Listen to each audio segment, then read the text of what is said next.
सुनो सिद्धार्थ कथा। सत्य कथा, पुरुषार्थ कथा, सुनो सुनो सिद्धार्थ कथा। चढ़ते सूरज सा तेजवान वो कीर्तिमान, हुंकार भरे जब कूच करे, थर थर कांपे आसमान। वो राजपुत्र वो शूरवीर, पर्वत को भेद दे उसके तीर, शांति का स्रोत करुणा की धार, निर्झर झरे मन से अपार। वो राजपुत्र वो शूरवीर, पर्वत को भेद दे उसके तीर, है शाक्य वंश का वो तारा, जगमग है जिससे जग सारा। सत्य कथा, पुरुषार्थ कथा, सुनो सुनो सिद्धार्थ कथा।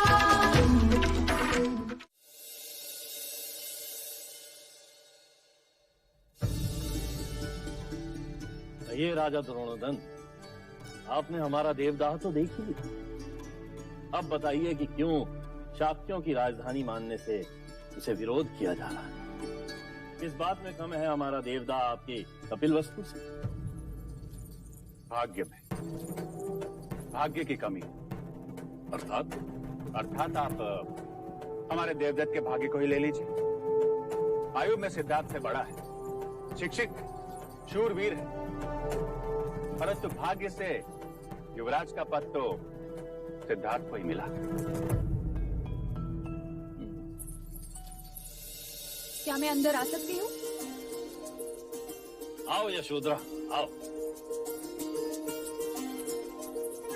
ये सारे पकवान मैंने स्वयं अपने हाथों से बनाए हैं मजले मामा। उत्तम। महाराज, आपने यशोधरा को क्षमा करके हमारे हृदय का भार हल्का कर दिया। और बताइए, महाराज शुद्धोदन के पुत्र का परीक्षा में प्रदर्शन कैसा रहा? षड्यंत्र रच के विजय हुए हैं युवराज। वैसे परीक्षा के पश्चात उन्होंने स्वयं को पूरे कपिलवस्तु के सामने डरपोक और रणछोड़ प्रमाणित कर दिया। वो कैसे? चीते का आखेट छोड़कर जंगल से बच्चे को उठाकर ले गए। वो तो हमारा देवदत्त था, जिसने चीते का सर काटकर महाराज के चरणों में अर्पण कर दिया। फिर तो ये बात शाक्य कुल में फैला देनी चाहिए कि उनका होने वाला सम्राट डरपोक है। सिद्धार्थ की जगह देवदत्त को ही सम्राट बनाया जाए, क्यों? क्षमा करें मजले मामा, पर अब अर्ध सत्य कह रहे हैं। क्या सिद्धार्थ ने एक बच्चे के प्राण नहीं बचाए? क्या सिद्धार्थ ने सारी परीक्षा प्रथम रहकर उत्तीर्ण नहीं की?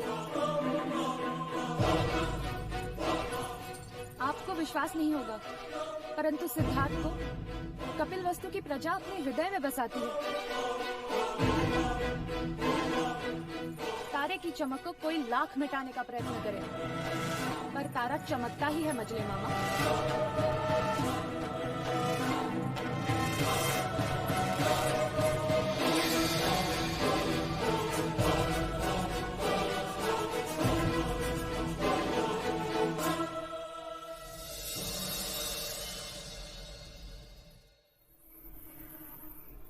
सिद्धार्थ, ये लो मेरी तलवार। मेरी इच्छा में जब भी तुम्हें देखो एक क्षत्रिय की तरह अपने शस्त्र के साथ देखो। इसका भार मैं नहीं उठा सकता। सिद्धार्थ की आचार्य कौंडिन्य के साथ घनिष्ठता बढ़ रही है। ये उन्हीं की संगत और शिक्षा का परिणाम है कि सिद्धार्थ ध्यान की तरफ आकर्षित हो रहे हैं।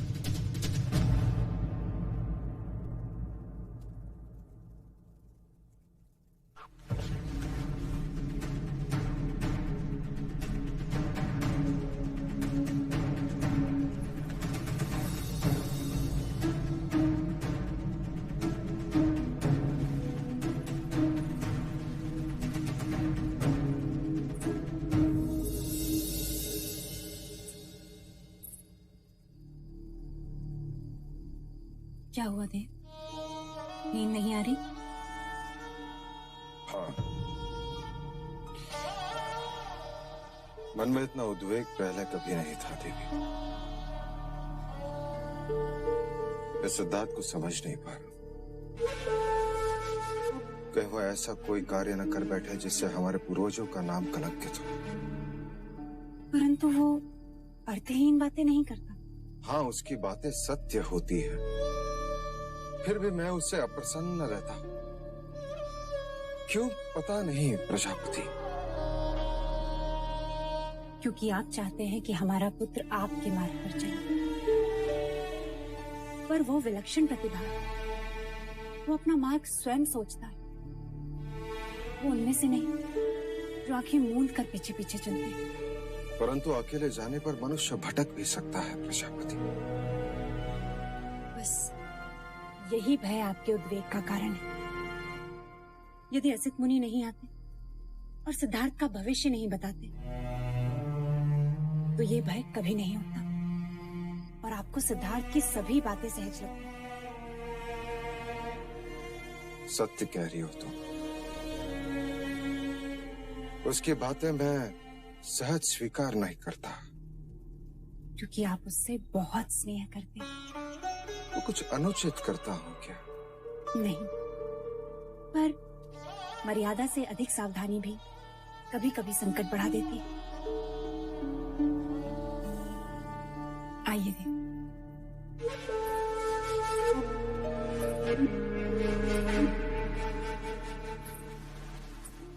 अब आप सो जाइए देव। नींद से बड़ा मित्र नहीं और उद्वेग से बड़ा शत्रु नहीं। कुछ बातें ईश्वर पर भी छोड़ देनी चाहिए, वो सब ठीक करेगा। आइए।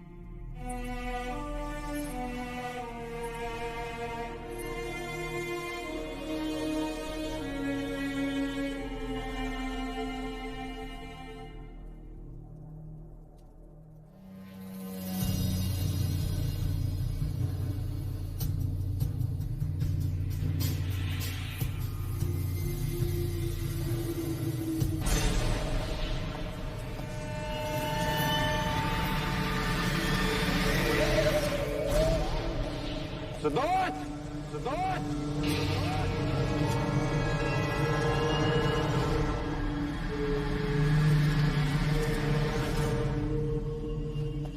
सिद्धार्थ! सिद्धार्थ! सिद्धार्थ! सिद्धार्थ!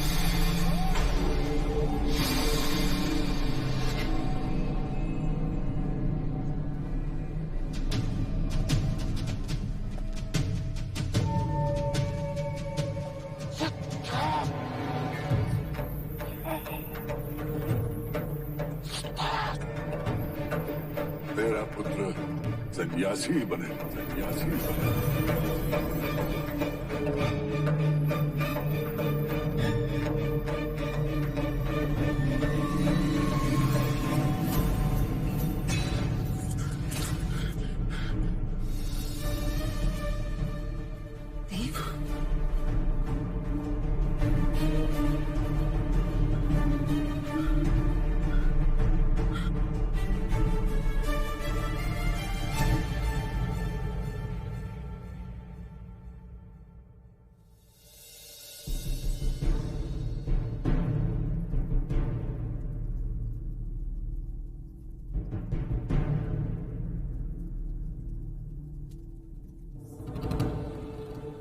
महाराज, आपका स्वप्न पहले प्रहर का है और ग्रंथ अनुसार पहले प्रहर का स्वप्न सच होता है।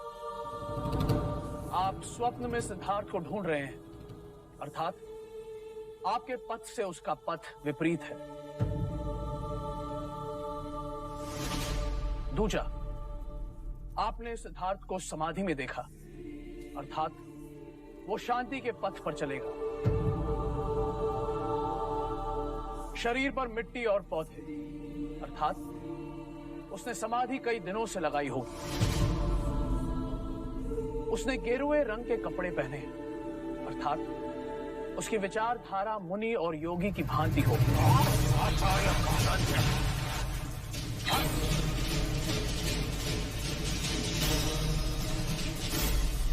कृपया शांत हो जाइए महाराज।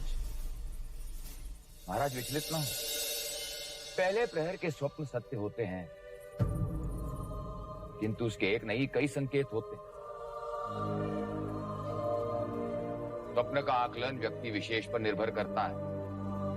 स्वप्न में आप उन्हें खोज रहे थे, इसका अर्थ यह है कि किसी बात पर वो आपसे कहीं आगे निकल जाएंगे। स्वप्न में आपने उन्हें समाधि में पाया, इसका अर्थ यह है कि युवराज का संकल्प दृढ़ है, जो वो ठानेंगे वो करके रहेंगे। आपने उन्हें मुनि की भांति देखा, अर्थात लोग जैसे एक मुनि को पूछते हैं, युवराज को भी वैसे ही पूछे। महाराज, हम सब जानते हैं कि युवराज की जन्म कुंडली में कई सिद्ध योग हैं। जिस राजा का संकल्प दृढ़ होता है वही चक्रवर्ती होता है। मैं आपके कथन से सहमत हूं कि स्वप्नों का आकलन व्यक्ति विशेष पर निर्भर करता है। आचार्य कौंडिन्य, मेरा आपसे मतभेद है।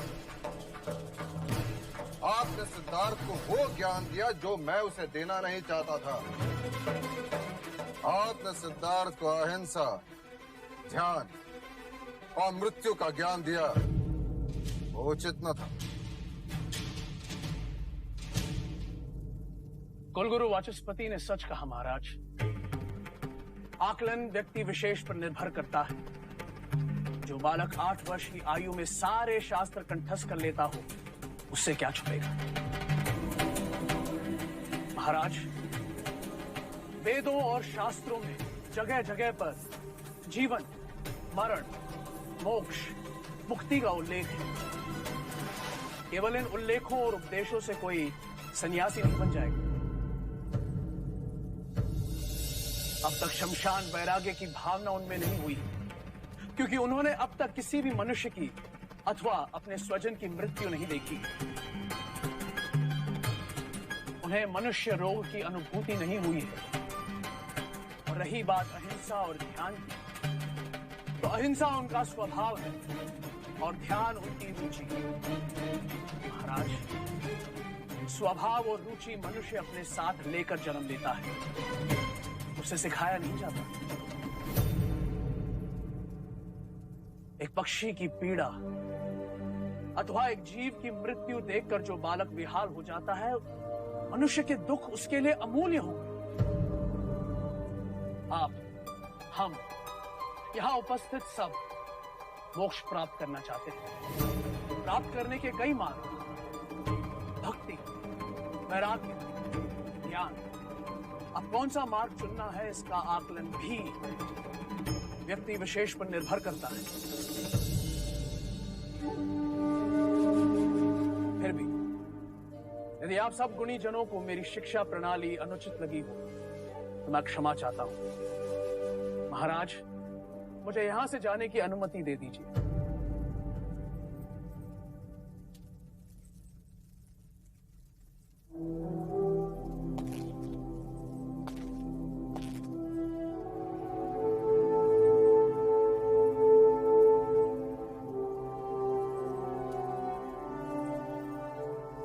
आचार्य कौंडिन्य, कृपा करके दक्षिणा स्वीकार कर।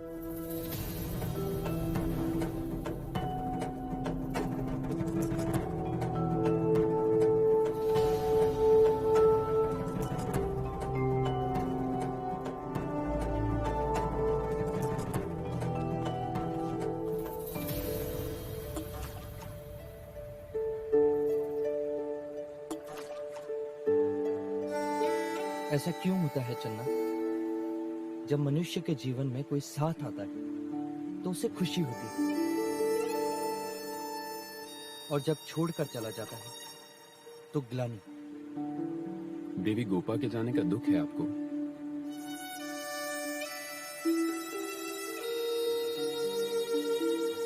हाँ,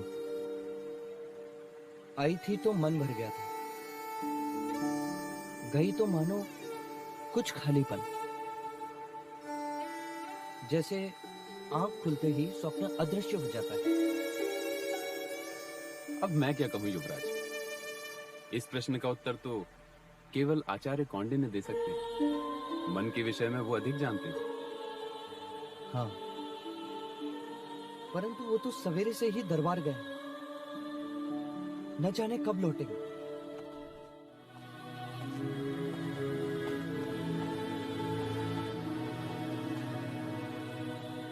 कुलगुरु, मैं ये दक्षिणा स्वीकार नहीं कर सकता।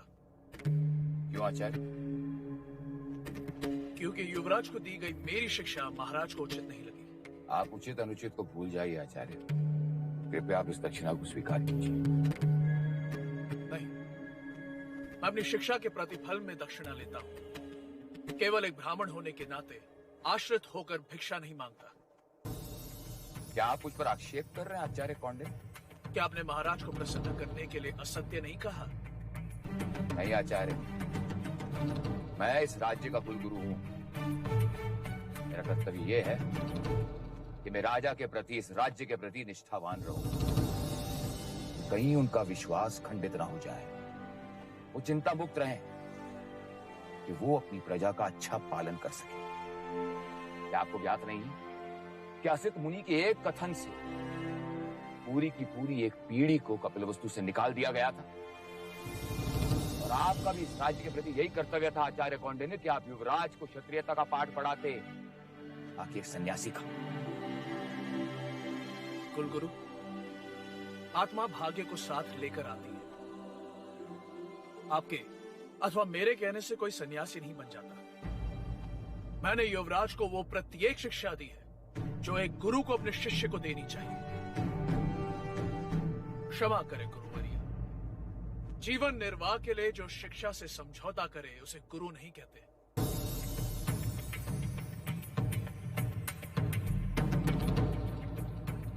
पर महर्षि वाल्मीकि और सांदीपनि की तरह मुझे भी इस बात का सदैव अभिमान रहेगा कि कुछ वर्ष मैंने आने वाले युग के युग पुरुष के सानिध्य में बिताए और वो मेरा शिष्य था।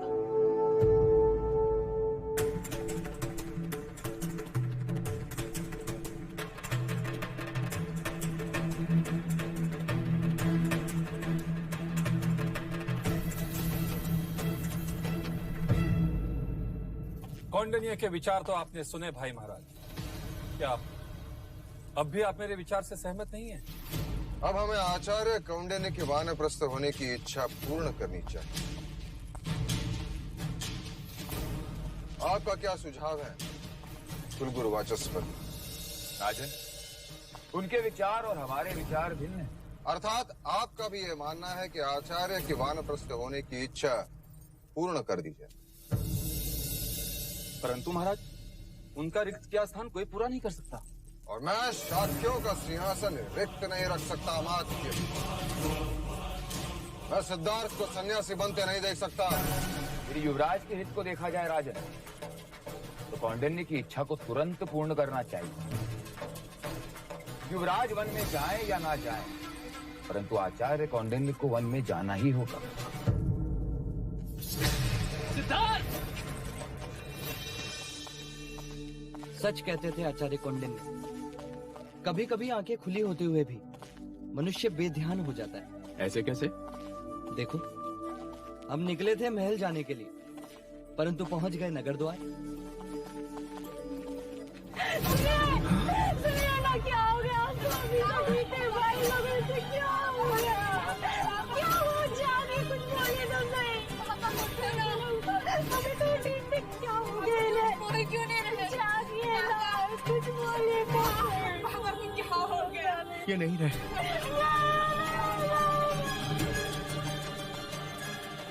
चिराग और मृत्यु का कोई भरोसा नहीं, कब द्वार पर आ जाए।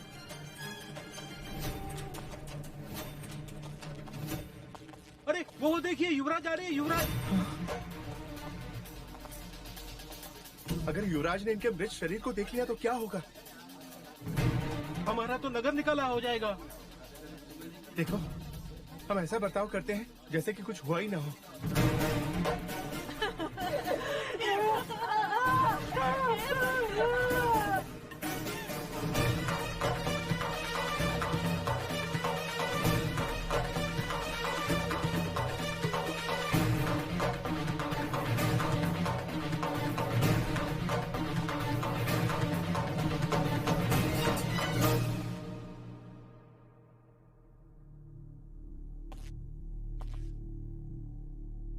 क्या हुआ?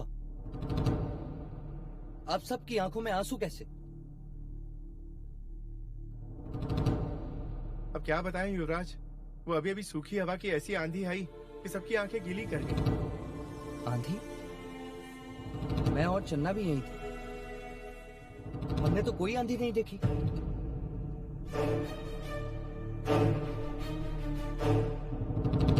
सिद्धार्थ! सिद्धार्थ! क्या हुआ?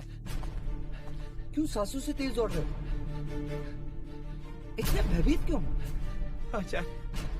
आचार्य कौंडिन्य कपिल वस्तु के गुरुकुल को छोड़कर हमेशा के लिए जा रहे हैं।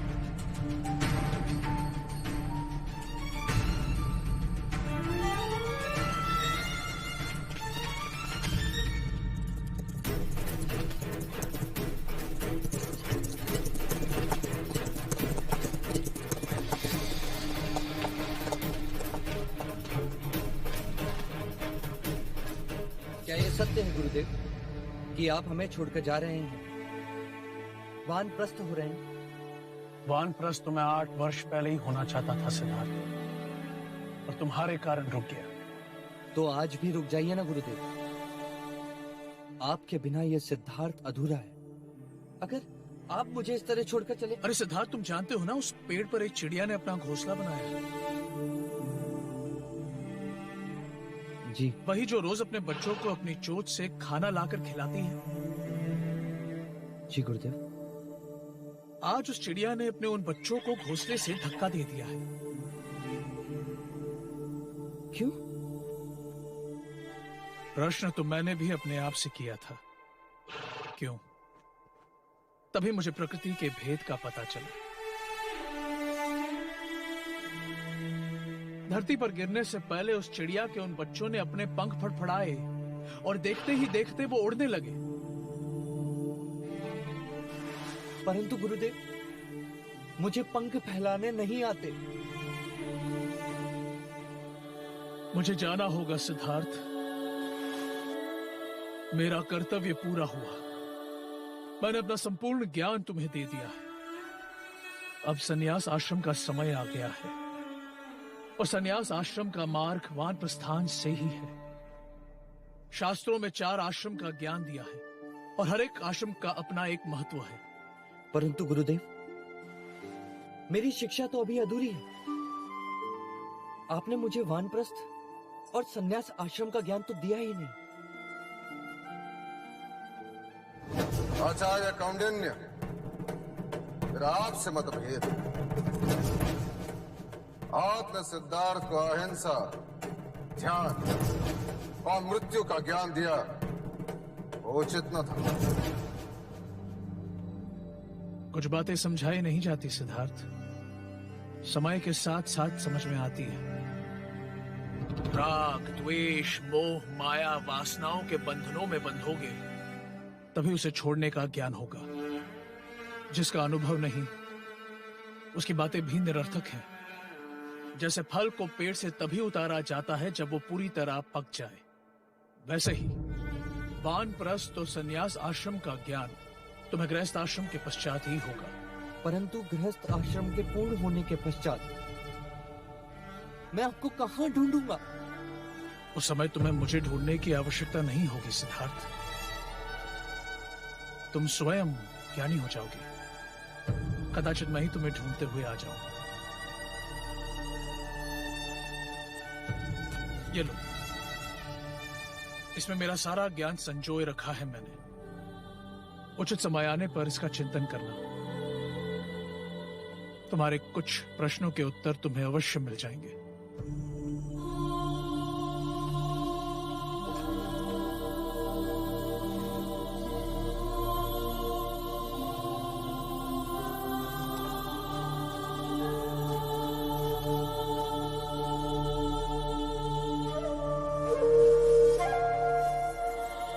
गुरुदेव, रुक जाइए गुरुदेव, आपके बिना मैं अकेला रह जाऊंगा। गुरुदेव, रुक जाइए आचार्य। क्या तुम्हें ऋग्वेद की ऋचा स्मरण है? जी। तो आंखें बंद करो और बोलो। तत् त्वम् असि सः अहम् अस्मि अहं ब्रह्मास्मि।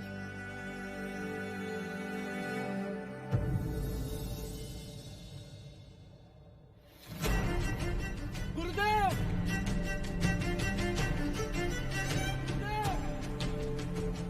जीवन किसी एक स्थान पर रुकता नहीं, जैसे नदी का पानी बहता रहता है।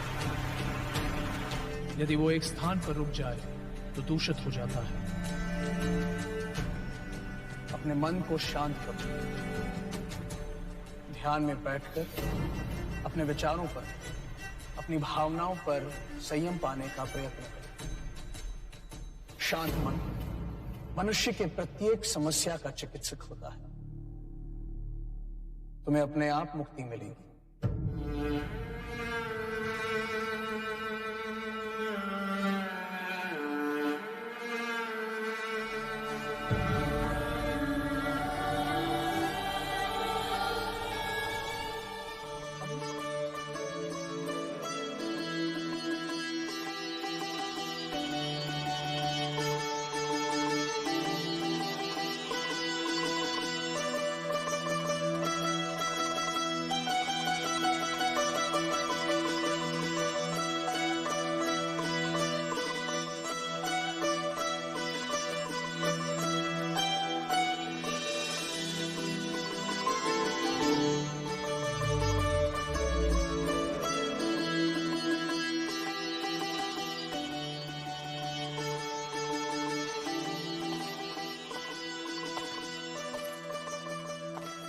क्षमा कीजिएगा महाराज, किन विचारों में खोए हैं आप? नृत्य में भी आपका ध्यान नहीं है।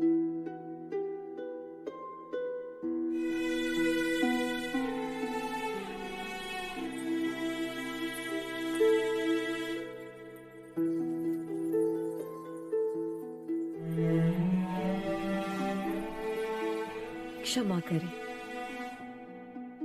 हम आपका मनोरंजन नहीं कर पा रहे हैं। कोई त्रुटि हुई हमसे? नहीं मोहिनी, आज मन चिंताग्रस्त है। किस विषय में महाराज?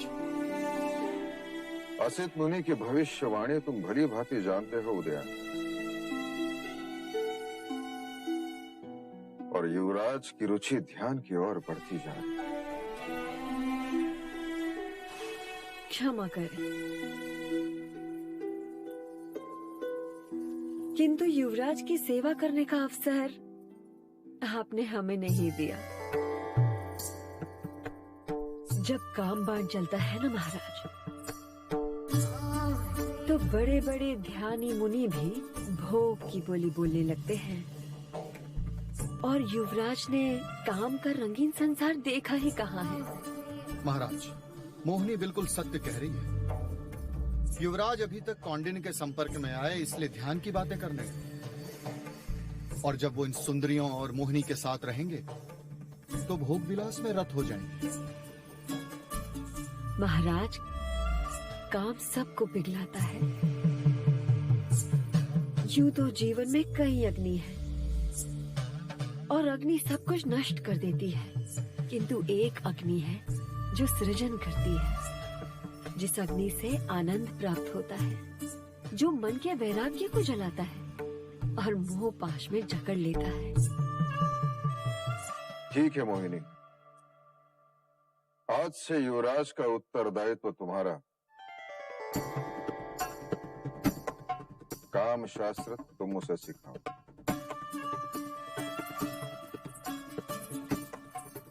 महाराज, इस काम वासना से आज तक कोई नहीं छूटा है।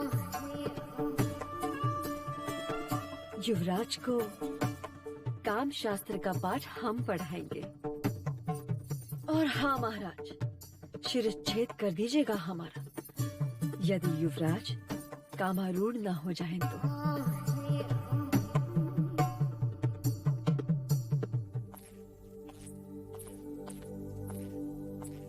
सिद्धार्थ,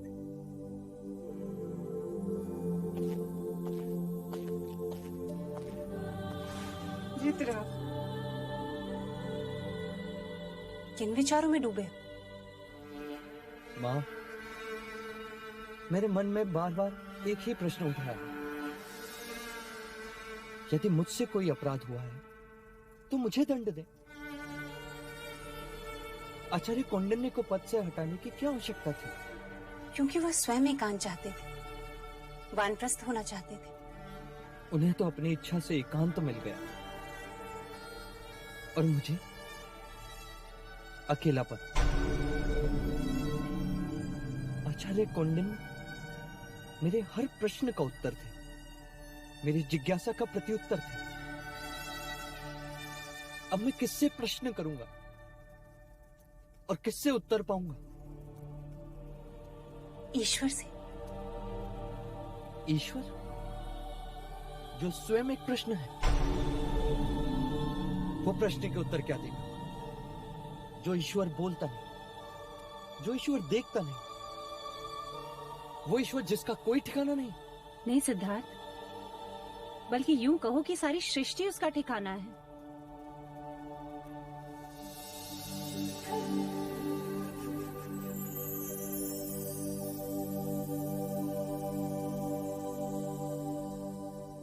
देखो,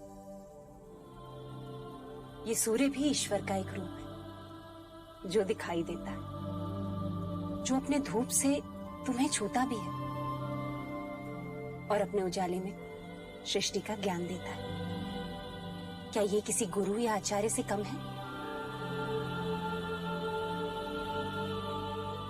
और संध्या में जब ये डूब जाता है तो हम निराश नहीं होते। क्यों? क्योंकि हमें विश्वास है कि ये कल फिर आएगा, एक नई सुबह के साथ। सिद्धार्थ, ईश्वर के एक नहीं अनेक रूप होते हैं। कभी वो आचार्य कौंडिन्य के रूप में आता है, तो कभी सूर्य बनकर, कभी मित्र के रूप में आता है, तो कभी पुत्र बनके। न जाने कल तुम्हें किस रूप में मिल जाए।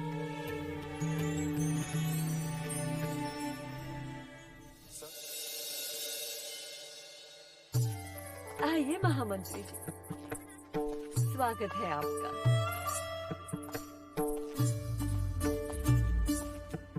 सुंदर, अति सुंदर। युवराज अवश्य पसंद करें। देवियों, आज तक केवल क्षत्रिय अपनी मातृभूमि के लिए युद्ध करते आए हैं। अपने तलवार के बल पर शत्रुओं पर विजय प्राप्त करते आए हैं। परंतु इस बार ये कार्य आप लोगों को करना है। तलवार तो हम उठा नहीं सकते, हम तो बस पलकें उठा सकते हैं। तलवार से अधिक बेधक शस्त्र हैं आपके पास। आपका सौंदर्य, आपका श्रृंगार, आपकी ये भाव भंगिमाएं, रति जैसी मादकता और उन सब से सर्वोपरि आपकी पुरुषों को समझने की क्षमता। युवराज स्वभाव से उदास है, करुणा से भरे हैं, दूसरों के दुख को अपना दुख समझते हैं। आपका ये कर्तव्य होगा कि आप सब उन्हें वैराग के विपरीत उंगली पकड़कर जीवन का आनंद प्राप्त करने की शिक्षा दें। उन्हें समझाएं कि संसार में जितना दुख है उससे कहीं अधिक सुख है। ये रंगीन रातें, ये मादक शरीर, ये सुर, सुरा, ये वो सुख है जिससे उनके मन में उठने वाली वैराग की भावना सदा के लिए समाप्त हो जाए। हम तो युवराज को देखने को बड़े आतुर हैं। और हम आपको उनसे मिलवाने को, जो गणिका उनके आसक्ति का कारण बनेगी, वो सम्राज्ञी का सम्मान पाएगी। अति उत्तम। आप चिंतित ना हो महामंत्री जी। जीवन का ऐसा आनंद ना तो कभी उन्होंने सोचा होगा और ना ही कभी पाया होगा। उदासी उनकी दास होगी और आनंद उनका साथी। देखना, ये रतियां उनको कामदेव बना के ही छोड़ेंगे। हाँ, और हमारा आपसे वचन है महामंत्री जी, युवराज जल्द ही स्वयं को पुरुष समझने लगेंगे। उनसे उनका वैराग्य छीन लेंगे हम। दीदी, क्या हम युवराज से लड़ने जा रहे हैं? हाँ? लड़ने नहीं, हम उनसे प्रेम करने जा रहे हैं। हम युवराज को युवराज से महाराज बनाएंगे। कपिल वस्तु के लोग हमें बहुत बधाई देंगे। अर्थात युवराज यहाँ आएंगे? हाँ, युवराज यहाँ आएंगे। सच? सच।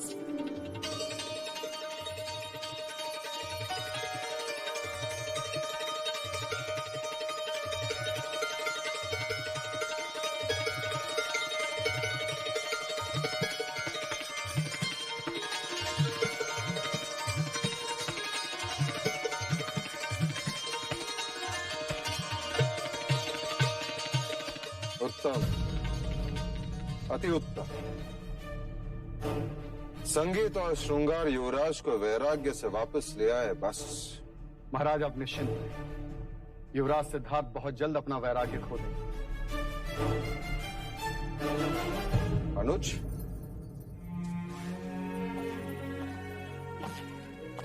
प्रणाम माँ। तुम देवदास से कब लौटे? अभी अभी लौटा महाराज।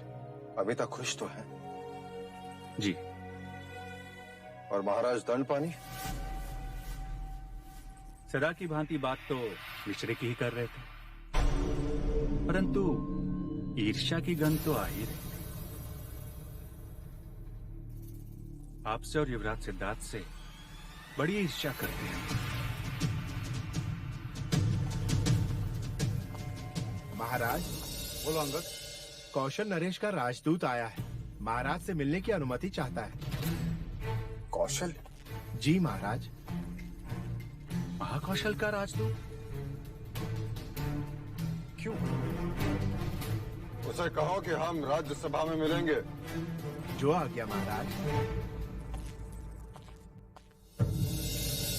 कपिल वस्तु के शाक्य नरेश, महाराज शुद्धोधन, मैं आपको अपने पुत्र युवराज प्रसन्नजीत के राज्याभिषेक के अवसर पर श्रावस्ती पधारने का आमंत्रण देता हूं। आपकी उपस्थिति युवराज का सद्भाग्य होगा और मेरा बहुमान। मोहर कौशल नरेश, महाराज महाकौशल।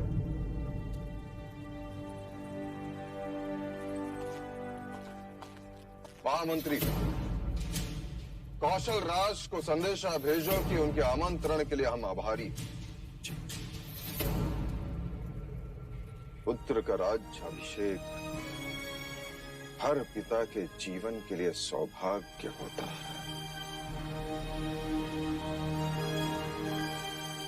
हम अवश्य पधारेंगे। महामंत्री, राजदूत को उनका सम्मान दिया जाए। जो आज्ञा।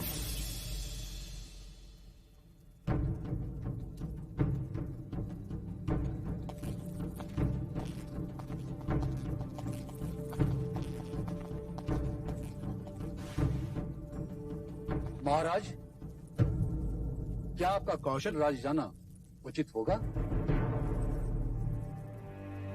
मैं तो कहता हूं महाराज, किसी बात का निमित्त बनाकर टाल दीजिए। इस राज्याभिषेक का आमंत्रण केवल कौशल राज का शक्ति प्रदर्शन लगता है। नहीं महाराज, आपको वहां अवश्य ही जाना चाहिए। यदि आपकी अनुमति हो तो मैं भी साथ चलूंगा। मुझे भी कौशल नगरी देखनी है और साथ ही युवराज प्रसन्नजीत को भी। हाँ हाँ, क्यों नहीं। वैसे भी आज नहीं तो कल हमारा सामना प्रसन्नजीत से होगा ही। नहीं, तुम नहीं जा सकते। किंतु क्यों नहीं जा सकता? यदि मैं तुम्हें ले जाऊं तो मैं सिद्धार्थ को कैसे मना कर पाऊं? तो आप सिद्धार्थ को भी साथ ले चलिए। नहीं देवदत्त, इस समय कपिल वस्तु के भावी सम्राट को वहां ले जाना खतरे से कम। क्यों हर बार सिद्धार्थ की वजह से मुझे सहन करना पड़ता है? क्यों आप उसे कोई भी कारण बता के मना नहीं कर सकते? देवदत्त, अपने विवेक की चौखट मत लांगो। इतनी भी समझने की महाराज से प्रश्न नहीं करते। जा यहां से।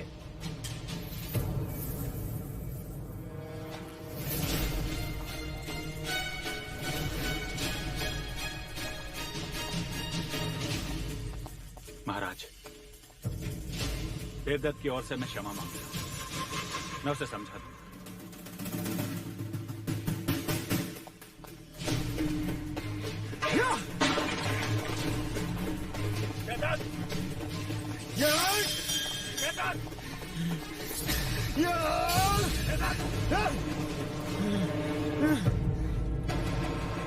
क्रोध में चीजों को नष्ट करने का स्वभाव तुम्हें तुम्हारी माँ से मिला है। माँ से कुछ तो मिला, पिता से तो कुछ भी नहीं। देवदत्त, मेरी बात ध्यान से सुनो। आज तक वही तो करता आया हूँ। शांत। और एक बात गांठ बांध लो, महाराज को निराश करने का अर्थ है अपने ही भाग्य को ठोकर मारना।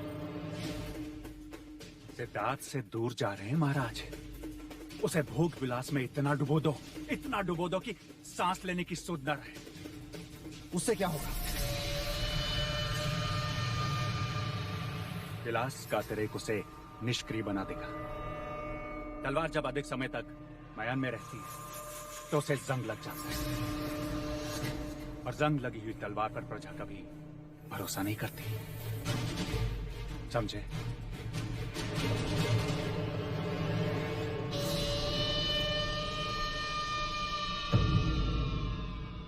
सत्य कथा, पुरुषार्थ कथा, सुनो सुनो सिद्धार्थ कथा।